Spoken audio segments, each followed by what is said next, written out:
Amen. Okay, so again, ang talata po natin ay sulat ni Apostol Pablo at napakaganda po na ito ay ating masentruhan ngayon. Isang napakahalagang paalala sa atin bilang mga tunay na mananampalataya. Ang paalalang ito at ang sulat na ito ni Apostol Pablo ay napakagandang paalala sa bawat mga Kristiyano. Ang sabi po ng Bible, what? Know you not that your body is the temple of the Holy Spirit which is in you? Okay, of the Holy Ghost which is in you, which ye have of God, and ye are not your own, for ye are bought with a price. Therefore, glorify God in your body and in your spirit, which are God's. Ang ating pong mensahe ay kukunin po natin sa verse number 20, for ye are bought with a price. For ye are bought with a price. Mga kapatid, mga minamahal, isang paalala po, salvation is not cheap. Ang kaligtasan po natin, hindi po yan cheap mga kapatid. Okay? Grace is free to us, but it was costly to Christ. Yung pong biyaya, yung pong kaligtasan, libre po yan para sa atin. Regalo po yan para sa atin. So it is free, but it was costly to Christ. Ang ibig sabihin po, napakalaki at napakamahal ng binayaran ng Panginoon. So, si Apostol Pablo po, pinapaalalahanan niya ang mga mananampalataya sa Korinto na ang kanilang mga buhay ay hindi na po para sa kanila. Sapagkat sila po'y tinubos na, sila po ay binayaran na. So, sa pangkalahatan, ang mga Kristiyano po ay tinubos na, tayo po ay masasabi po nating binayaran na. Okay, to be saved is to be owned by God, secured by a price beyond measure. Yun po ang katayuan nating mga Kristiyano. So kaya po doon tayo magdudwell sa idea po, for ye are bought with a price.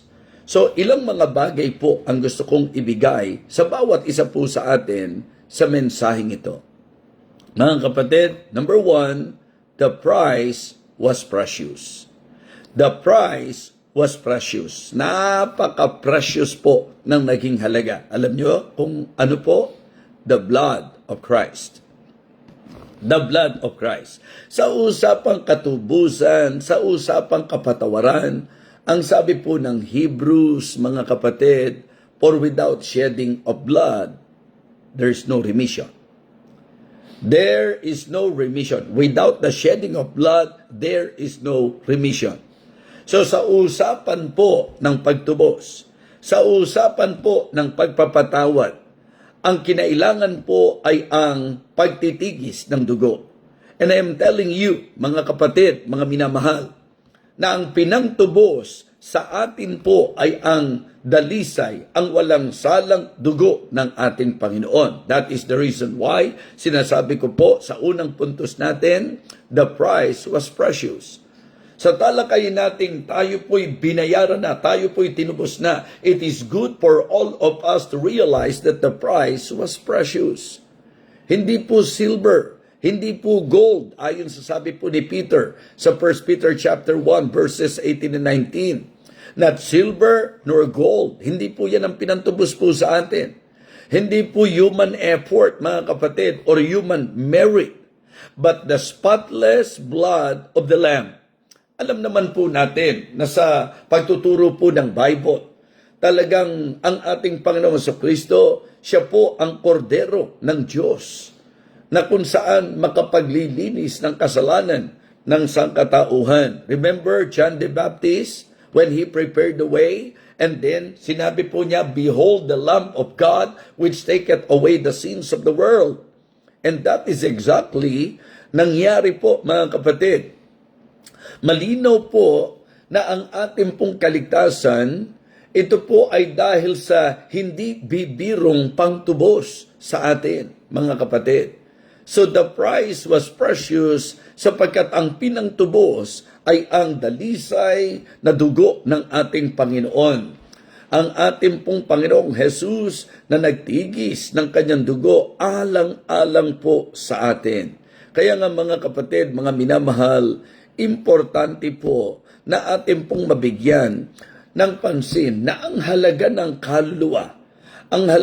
kaluluwa, ito po ay lumabas na napaka-valuable sapagkat hindi mabibili ng pera.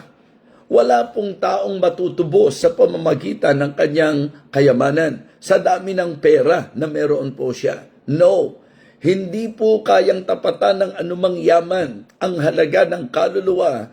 And I am telling you this morning na ang halaga ng iyo at ng aking kaligtasan, ng kaligtasan ng mga tunay na tubos ay ang dugo ng ating Panginoong Jesucristo. Kaya wag na wag nating itatrato na napakamura ng ating pong kaligtasan. So expensive.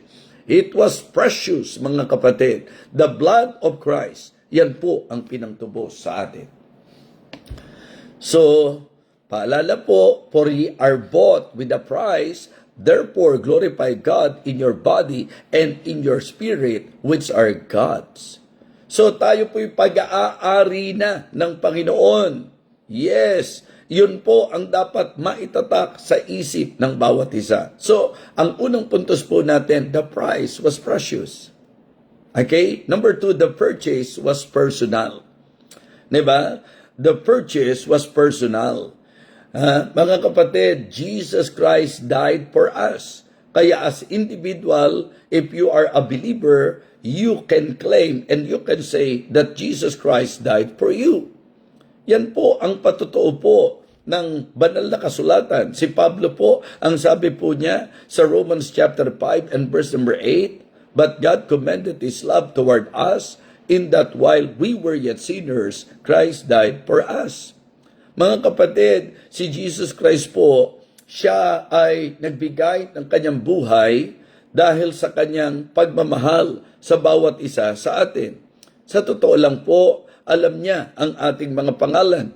Kilala niya ang bawat isa po sa atin. Alam niya ang ating pong mga kasalanan. Alam po niya ang ating mga pangangailangan. At sinasabi ko po na ang krus ng ating Panginoong Jesucristo, ito po ay kanyang sakripisyo para sa bawat individual. Mga kapatid, mga minamahal, ang usapang tubusan, ito po ay masasabi nating personal. Yes, sa bawat isa ngayon na nakasubaybay, gusto kong sabihin sa inyo, bagamat si Jesus Christ ay namatay para sa sangkatauhan, pero we can claim na siya po'y namatay para sa atin. Siya po'y namatay para sa iyo. Siya po'y namatay para sa akin. Siya po'y nagtigis ng dugo para sa iyo. Siya po'y nagtigis ng buhay, ng dugo para sa akin. Siya po ay nagbigay ng kanyang buhay. Siya po'y nagpakahirap. Siya po'y nagdusa. Siya po'y nagpakasakit. Siya po'y nabayubay sa krus. Siya po ay nagbigay ng dakilang sakripisyo na pwede mong sabihin para sa iyo at pwede mong sabihin para sa akin. Yes, for all, He died, but we can claim that He died for me. He died for you.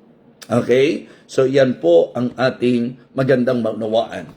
The price was precious. The purchase was personal, mga kapatid.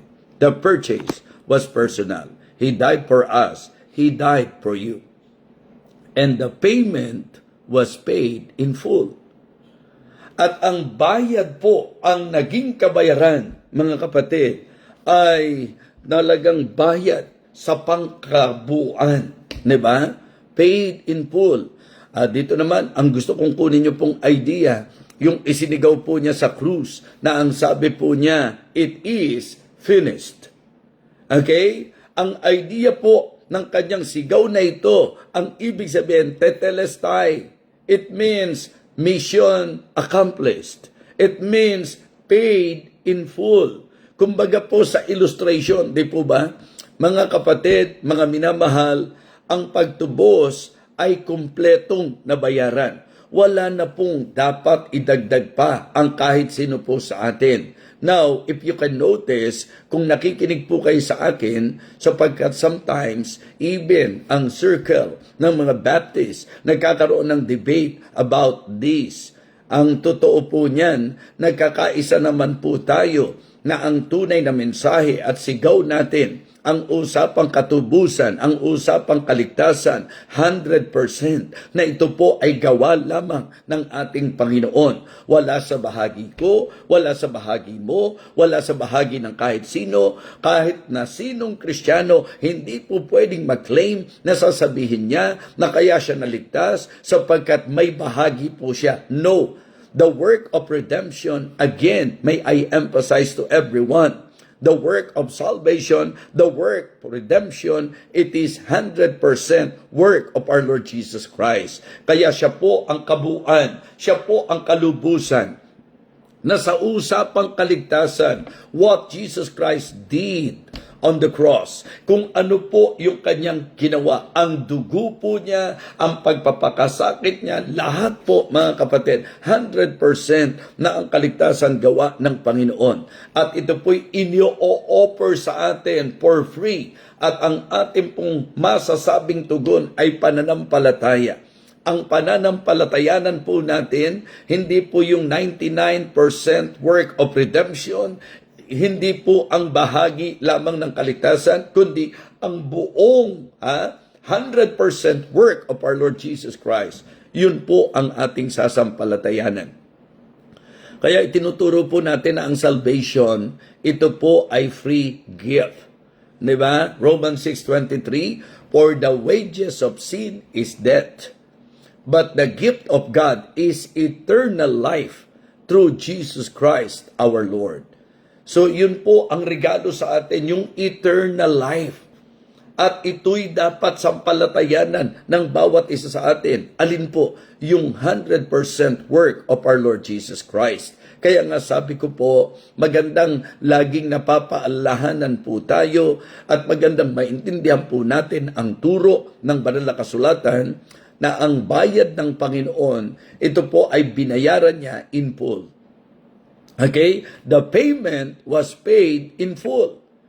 It is finished. No debt, mga kapatid, remains unpaid. Bayad na po talaga. Wala ng additional sacrifice na inire-require sa atin. That is why it is also good to learn the teachings of the book of the writer, of the book of Hebrews, na talagang niliwanag niya, hindi na natin kailangan mag-offer pa ng kung ano-anong sakripisyo. Hindi na tayo dapat maghain pa ng kahit ano pang hain para sa kasalanan, sapagkat ang ating Panginoong Jesucristo'y masasabi nating sapat. What Jesus Christ did for us, mga kapatid, yan po ay sapat. Kaya no need na katulad ng ginagawa po ng ilan na nag-o-offer ng mga animal sacrifices na hindi naman talaga makapaglilinis ng ating mga kasalanan. Kaya mapapansin nyo po, ang kaibahan noon, sila pinag-o-offer ng mga animal sacrifices para po makover yung kanilang kasalanan. But sa pamagitan po ng Lamb of God, sa pamagitan ng ating Panginoong Jesucristo, hindi lamang po na-cover ang ating pong mga kasalanan, kundi hinugasan po ito, nilinis po ito ng dugo ng ating pong Panginoon. Amen? Yes, no additional sacrifice is required, mga kapatid. No human works can add to it. Wala na po, hindi na po tayo kailangan magdagdag pa ng kung anong gagawin natin para sa kaligtasan. Kaya sa mga nakasubaybay po ngayon, kung hindi ka pa nakatitiyak ng iyong kaligtasan, gusto kong ibalita sa iyo na ito po'y binayaran ng ating Panginoon in full at ang kanyang sigaw, maliwanag po, it is finished. So wala ka nang dapat idagdag, hindi mo na kailangan magsakripisyo, ang lahat ay binayaran na ng ating Panginoon. Ang gagawin mo lamang, manampalataya ka sa ating Panginoong Jesucristo. Amen? Panampalatayanan mo siya. Okay? Pagtiwalaan mo yung ginawa niya. Huwag mo na pong nagdagdagan. Hindi kailangan. Sapat po ang ginawa ng ating Panginoong Jesucristo. Okay? So yan po. Una, maliwanag po na binigyan pansin natin, the price was precious. The purchase was personal. And the payment was paid in full. And then, isang bagay po na magandang mabigyang pansin po natin, di ba? Yung idea po na yung pong ginawa ng ating Panginoong Jesucristo ay gawa na hindi na kailangang dagdagan. Magandang umaattend po tayo ng church, magandang tayo po ay nagsaserve, maganda po na tayo nag-offering, maganda po na tayo gumagawa ng mabuti. Pero hindi po yan para maging karagdagan sa ating pong ikaliligtas. Because again, just to emphasize to everyone, ang bayad po ay binayaran ng ating Panginoong Jesucristo in full para sa ating katubusan. The payment was paid in full. Okay? Susunod po, the possession is permanent. The possession is permanent. Niliwanag to, Kristiyano tayo, ligtas na po tayo, ye are not your own. Hindi na po ako para sa aking sarili. Okay? May nagbayad na po, may tumubos na po, may bumili na po para sa akin. So mga kapatid, yun po ang sinasabi ng verse number 19. Malinaw po yan. What? Know ye not that your body is a temple of the Holy Ghost, which is in you, which ye have of God, and ye are not your own? Hindi ka na sa iyong sarili. Why? For ye are bought with a price. So the price was precious. Mga kapatid, the purchase, ayon sa pinag-aralan natin, was personal. The payment was paid in full, and listen, the possession is permanent. Ang ibig sabihin, mula nung tinubos po tayo po ay pag-aari na ng ating Panginoon. Hindi na tayo sa ating sarili. Okay? We are owned by God. We are indwelt by the Spirit of God. Yung pinakaselyo ng tinatawag nating ownership na sa Panginoon na tayo. Kaya kung tutusin, dapat tayo po ay mabuhay na para sa Diyos, para sa Kanyang kaluwalhatian. Mga Kristiyano, tayo po ay purchase possession. Di ba? Tayo po ay purchase possession ng ating Panginoon. And the possession is permanent. Mula ng totoong na-save ka, hindi ka na sa iyong sarili. May nagmay-ari na po sa atin. At yan po ay maliwanag na ipinakita ng banal na kasulatan. Okay? Ngayon, malinaw po ito that the price was precious. Mga kapatid, the purchase was personal, and the payment was paid in full, and the possession is permanent. Malinaw na pag-aari na po tayo ng Diyos, nananahan po sa atin ng Banal na Espiritu, at tayo po'y marapat na mabuhay na sa Kanyang kaluwalhatian. Mga kapatid, ang redemption po, ito po ay nag-establish ng relationship natin sa Diyos at ng ating responsibility. Okay, kumbaga, binili po tayo ng Panginoon, sa Biblia po, dapat nga, bilang sa Kanya na, bilang pag-aari ng Diyos, hindi na po tayo dapat nagpapasya para sa ating mga sarili. Diba? So, actually po, for me, that is very positive. Na dahil tinubos na ako ng Panginoon, binili na ako ng sapat na halaga sa Kanyang dalisay na dugo, para sa akin positive yung ownership ng Diyos sa aking buhay. Yung sabihing ako'y pag-aari ng Diyos. You know what? Kasi yung mga hindi mananampalataya, and sometimes sad to say, may mga mananampalataya na nalulungkot. Bakit? Sapagkat parang ang pakiramdam niya, nung maging Kristiyano siya, para siyang nasakal. Diba? Parang ang higpit. Parang wala siyang kalayaan. Kasi ang kanyang pananaw, ang kanyang mentalidad, ang kalayaan, ay yung magawa niya ang lahat ng kanyang kagustuhan, sukdang mga kasamaan, basta nagagawa niya nang walang pigil sa kanya, malayang-malaya siya, yun ang kanyang tingin sa kalayaan. Actually po, sa Christian concept, sa biblical concept, kapag ikaw ay wala sa Panginoon, wala ka sa kalayaan. Ikaw ay nasa pagkaalipin, ikaw ay bilanggo. Bakit? Sapagkat tangay-tangay ka ng mundo, alipin ka ng kamunduhan, alipin ka ng kalayawan, alipin ka ng kasalanan. Yan ang katayuan ng hindi safe. Okay? At mula sa pagkabilanggo at sa ating pong kalagayang alipin, tinubos tayo, binayaran po tayo ng ating Panginoon, ng Kanyang dalisay na dugo. Yun ang pangtubos.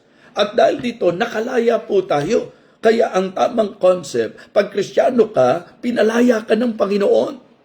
Diba? Sa mga taga-Galacia, ang sabi nga ni Apostol Pablo sa kanila, stand fast therefore in the liberty where Christ hath made us free. And be not entangled again with the yoke of bondage. Kaya kung Kristiyano ka, itama mo konsepto mo. Kung Kristiyano po tayo, itama po natin ang kaisipan natin. Ang ating pong pagiging Kristiyano, kumbaga, ang ating pong pagiging alipin ng Panginoon, yan ang tunay na kalayaan. Mali pong konsepto ng kalayaan na nagagawa mo lahat ng gusto mo. Mali pong konsepto ng kalayaan na kung saan kahit na gawin mo ang kamunduhan, yung kalad ka rin ka ni Satanas, na hatakin ka ni Satanas sa kamunduhan, kalayawan, kasalanan, sasabihin mo, ang sarap ng buhay na malaya. Pwede kong maglasing kapag ka gusto ko. Pwede akong mambabae kapag ka gusto ko. Pwede magsugal kapag ka gusto ko. Pwede kong gawin ang lahat ng gusto ko. Wow! Ang laya ng buhay ko. Hindi po kalayaan yan. Pagkaalipin po yan. Ang tunay na kalayaan ay ang katubusan sa ating Panginoong Jesucristo. Ang maging alipin ka ng Panginoon, yan po ang tunay na kalayaan. Ang sinasabi ko po ay sa konseptong Kristiyano. Mga kapatid, dahil nga nasa pagkaalipin tayo, kailangan po ng tutubos sa atin. Dahil nasa ilalim tayo ng poder ni Satanas, siya po ang nagmamay-ari sa atin. Mga kapatid, mga minamahal, tayo po nilikha ng Diyos, pero dahil sa kasalanan, tayo po ay napasa ilalim. Sa pagkaalipin po natin kay Satanas na siyang Diyos ng sanglibutan ito. And what the Lord Jesus Christ did, He gave Himself, He gave His life. Okay? Siya po'y nagtigis ng kanyang dugo bilang pambayad sa atin, bilang pantubos sa atin. Kaya Kristiyano, tubos ka na. Kristiyano, pinalaya ka na. Pag-aari na po tayo ng Panginoon. Okay? At yan po ang tunay na kalayaan. And it is positive for me. It is good for me na ako po ay isa sa purchased possession, na ako ay isa sa inaari ng Panginoon, na sa Kanya na at hindi na po sa aking sarili. Amen? And we need to understand na ang sabi po ng talata natin, what? Know you not that your body is the temple of the Holy Ghost which is in you? Okay? Hindi na tayo sa ating sarili. For ye are bought with a price. Therefore, glorify God in your body and in your spirit, which are God's. Yan po ang gusto ko naman bigyan ng emphasis ngayon. Okay? Una, the precious. Hindi ba? Makikita niyo po. Una, the price was precious. Number 2, the purchase was personal. Number 3, the payment was paid in full. And then, the possession is permanent. Now, bakit? Bakit ako at ikaw ay tinubos ng ating Panginoon? Given na po yun. Ayaw niya kasi na tayo mapahamak. God is not willing that any should perish. Ayaw niyang mapunta tayo sa impyerno sapagkat hindi po tayo dinisenyo ng Diyos para pumunta sa impyerno. Okay? Kaya kahit na po tayo naalipin ni Satanas, gumawa ng paraan ang Diyos upang tayo matubos. At ngayong natubos na po tayo mga kapatid, pag-aari na po tayo ng Panginoon. Therefore, bilang pag-aari ng Diyos, dapat sa Kanya na talaga ang gamit po natin. And sa ating pong susunod na puntos, ang gusto kong makita nyo, that the purpose is practical. The purpose is practical. Ano po ang purpose? Why the Lord saved us? Bakit tayo niligtas ng Panginoon? Bakit tayo tinubos ng Panginoon? To glorify Him. Diba? To glorify Him. Ang sabi po, for ye are bought with a price. Sapagkat binili na raw po tayo sa halaga. Therefore, glorify God in your body and in your spirit, which are God's. Mga kapatid, magandang itatak po natin sa isip natin na nasa Diyos ang lahat ng karapatan. Bakit? Sapagkat siya po ang tumubos sa atin. Nasa Diyos po ang lahat ng karapatan sapagkat siya na po ang nagmamay-ari sa atin. Kaya ang mga Kristiyano dapat meet for the Master's use. Dapat sa gamit na po tayo ng Panginoon. Kaya po, Kristiyano, ituwid natin, iayos natin ang takbo natin sa buhay. Huwag niyo pong hayaan na mahirati po tayo, na maging gawi po natin na ang Diyos na tumubos sa atin, na ang Diyos na bumili sa atin sa matinding halaga sa pamamagitan ng kanyang dalisay na dugo. Siya na nagmay-ari sa atin, parang, alam niyo po, para po siyang nanlilimos ng ating panahon. Siya po ang may karapatan sa buhay ko. Siya po ang may karapatan sa buhay mo. Siya po ang may karapatan sa katawan mo. Siya po ang may karapatan sa talento mo. Siya po ang may karapatan sa lahat ng tinatangkilik mo, sapagkat binili na po tayo ng Panginoon. And the purpose is practical, and it is for all of us to glorify God. Kaya mga kapatid, kapag ka ang buhay natin hindi po nakapagbibigay ng glory sa Kanya, kapag ka ang mga ginagawa po natin hindi nakapagbibigay ng glory sa Panginoon, hindi po na isa-serve ang purpose kung bakit na tayo tinubos, hindi po na isa-serve ang purpose kung bakit na tayo binili, hindi po na isa-serve ang purpose ng pagtubos ng Panginoon sa bawat isa sa atin. Mga kapatid, mga Kristiyano, kung talagang tayo po ay saved, we need to understand, we need to realize that the purpose of God in saving us is to give glory unto Him. Di ba? Yung bigyan po natin siya ng kaluwalhatian. Ang sabi po, therefore glorify God in your body. Meaning, this is about how we live and how we should live. Diba? In our spirits. Ito po yung kung paano tayo dapat nag-iisip at sumasamba. Diba? In our daily conduct, who we serve. Dapat ang Diyos ang pinaglilingkuran natin. Hindi tayo dapat men pleaser. Hindi tayo dapat nagsaserve para sa tao at sa mata ng tao. Ang service natin dapat sa tumubos sa atin. Dapat sa Panginoon na nagbigay ng kanyang buhay para sa atin. Mga kapatid, the purpose is practical for us to glorify God.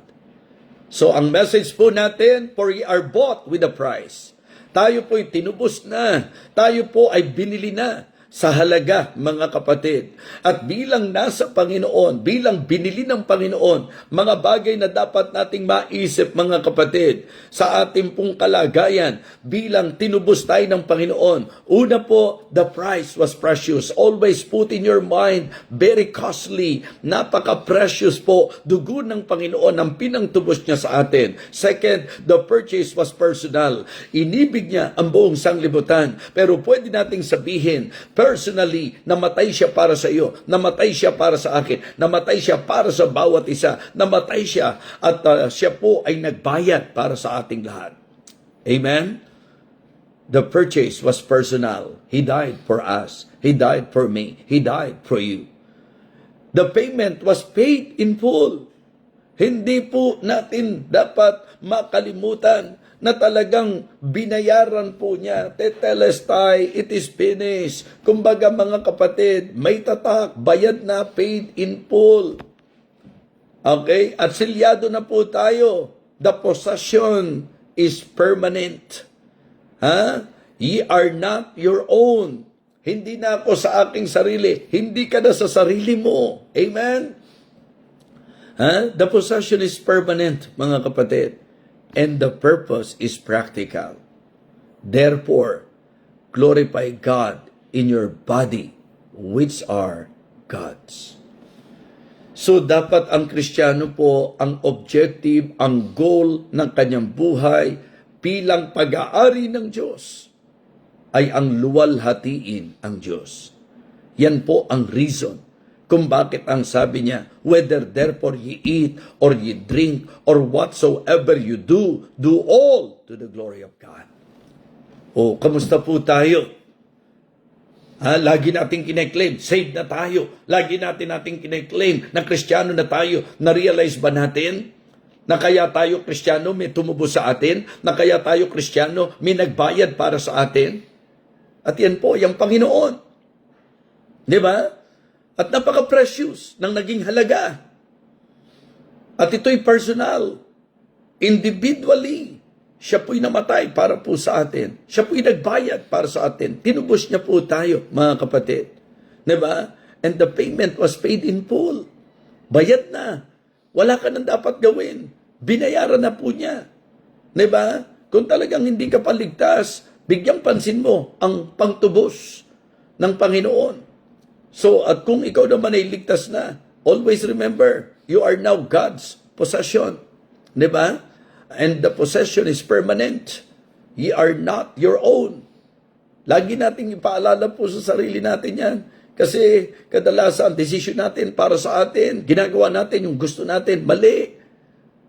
Dapat po nakakasana po tayo sa kung ano ang gamit ng Diyos para sa atin. Binili niya po tayo, nasa kanyang lahat ng karapatan. Kung ano ang dapat gawin sa buhay po natin. Kung ano ang nais niya po sa atin. Binili na po tayo, tinubos na po tayo. Wala na po tayong dapat kapasyang pang sarili. Dapat tayo po ay nakadesenyo na para sa gamit ng nagmamay-ari sa atin. And for me, I can say, isa sa blessing ko, yung kaisipan na ako ay sa Diyos na, pag-aari na po ako ng Diyos, kaya ang gamit ko dapat para sa Panginoon na. Amen? And the purpose is practical. To glorify Him. To glorify God. Yung luwalhatiin natin siya. Kaya yun ang titiyakin natin. Pagka tayo dadalo, hindi dapat napilitan tayo. Pagka tayo po dadalo, sapagkat alam natin na ito ang marapat, ito ang kalooban ng may-ari sa atin. Kaya mga kapatid, yung tawag natin sa kanyang Panginoon, totohanin natin yung pagka sinabi natin siya ang Panginoon. Ibig sabihin, tayo ang susunod sa kanya at hindi tayo ang susundin niya. Diba? And then yung purpose natin para luwalhati ng Diyos. Kaya pag umattend ka, luwalhatiin mo ang Diyos. Kaya nga, mga kapatid, huwag kayong makukulitan hanggat hindi po natututo ang bawat isa sa atin. Lalo na kung Kristiyano ka, na lagi kang late na umattend sa church. Ikahiya po natin yan. Bakit? Sapagkat hindi po yan ang karapat-dapat sa ginawang pagtubos ng Panginoon sa atin. Sa kanyang naging pagtubos sa atin, ang karapatan niya ay ang luwalhati na dapat ibigay natin sa kanya. Huwag ka nang magpasya sa sarili mo. Magpasya ka na ayon sa kalooban ng Panginoon. Kung dadalo ka rin lang, dumalo ka na ng on time para maluwalhati mo ang Panginoon. Huwag a-absent ka kung gusto mong umabsent, a-attend ka kung gusto mong umattend. Ang kalooban ng Diyos bilang nagmamay-ari sa atin ay ang huwag nating pabayaan ang ating pagkakatipon na gaya ng ugali ng iba. Sa usapang pagkakaloob, sa usapang pagbibigay, sa usapang paglilingkod, sa usapang pagdalo, sa usapan na kung saan gamit ng buhay natin bilang binili ng Panginoon, dapat gamitin natin yan ayon sa kanyang kalooban. Kaya mga kapatid, isang magandang ma-realize natin that we are not saved by chance. Diba? Nor kept by convenience. Hindi tayo na-save na nagkataon lang, mga kapatid. Diba? We are bought. Ang ibig sabihin, binili tayo, tinubos tayo, binayaran tayo ng napakamahal na pambayad, mga kapatid. Kaya dapat makita nyo po na tayo ay dapat belong, diba? To Christ and bound to Christ. So yan po, the price was precious, the purchase was personal, the payment was paid in full, the possession is permanent, and the purpose is practical. Let us glorify God sa ating pong mga buhay. Mga kapatid, maraming salamat po sa inyo. Nakatawid po ang inyong lingkod. Amen? Nakatawid po ang inyong lingkod. Maraming salamat po. Naway na pagpala po tayo ngayong umagang ito. At hindi lang napagpala, naway na paalalahanan po tayo. Naway naging malinaw po sa atin ang napakagandang paalala. Mga kapatid, for ye are bought with a price. Ikaw ay tinubos, ako ay tinubos, ang Kristiyano po'y tinubos. For we are bought with a price. Therefore, glorify God in our body which are God's. So yan po ang kalooban ng Panginoon.